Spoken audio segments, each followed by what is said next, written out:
locul ideal unde putem să visăm, să dăm drumul liber fanteziilor, să ne revoltăm, să ne implicăm, fiindcă aceștia sunt cei mai frumoși ani, care se memorează pentru totdeauna. De aceea trebuie să lăsăm ceva în urmă. Niște formule pe bănci, un virus prin calculator, un doi prin catalog ce ține strâns de mână, o absență și câțiva net ai profesorilor.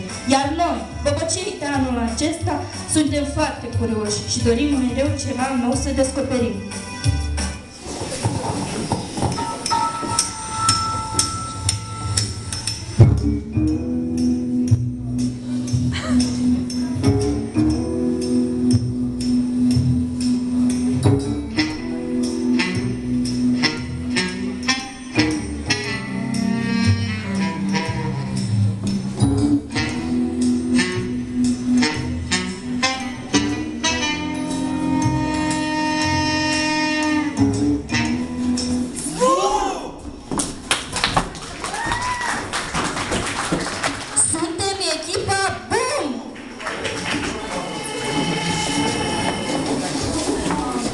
Bobocei umorului moldovenesc.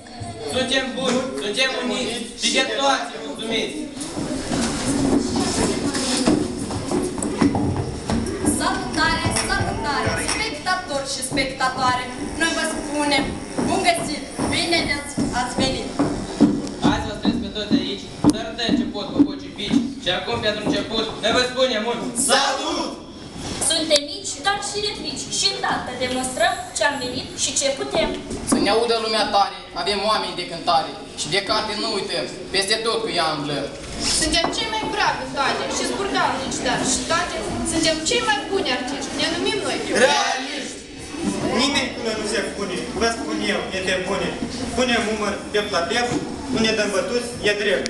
Suportere, dragul meu, noi încredere avem că tu vei aplauda, bravo, bravo vei striga. Sub privirea ferma ta, noi emoții nu am avea. Noi pe toți am salutat, nici de juriu n-am uitat, iar juriului în parte îi urăm noi sănătate.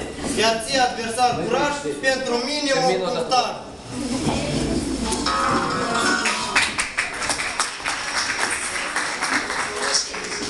Cu asta ne mândrim, la liceu noi am venit. Aici o să învățăm orice s-ar întâmpla. Mereu noi vom rămâne alături de colegi și ei de mine. Dacă nu stă bine, nu te poți cumpăra.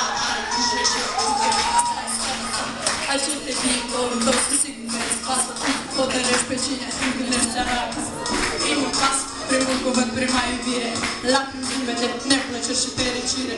În liceul strănucesc pe toate le trăim. Clasa mea a 10B, ne te iubire.